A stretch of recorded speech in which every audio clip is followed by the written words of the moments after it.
So, nandito tayo ngayon sa mga kabundukan ng Nagano. Ayan o. Dami pang yelo dito. Galing sa mga snow. Yan. Pero, umuulan din ng yelo sa Pilipinas eh. At ang tawag doon ay hail. Ano nga bang pinagkaiba ng hail at snow? Unang-una yung pinanggalingan nila. Yung hail ay nanggagaling po yan sa mga thunderstorm clouds. Ang snow naman ay nanggagaling sa mga stratus type clouds na galing sa mga frontal system.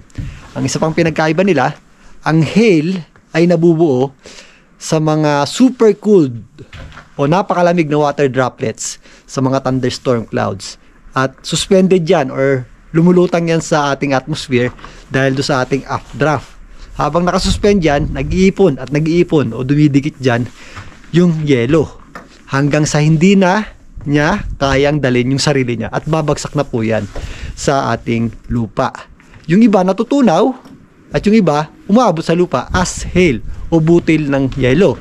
Kaya isa rin yan sa explanation kung bakit malalaki ang patak ng ulan kapag meron tayong thunderstorm clouds or kapag meron tayong thunderstorm o subasco. Snow naman ay nanggaling sa mga dust particles sa ating atmosphere. Nagkikrystallize yung hangin sa palibot ng dust particles at dumidikit ito sa mga dust particles.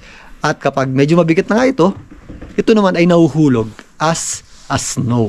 Magkaiba rin po yung structure nila. Mas malapit sa ating ice tubig yung hail kumpara naman sa snow na mas malapit naman doon sa Korean desert. Anong tawag doon? Mas malapit sa Korean desert na yellow. Shaved ice. Okay. Yan. Parang shaved ice.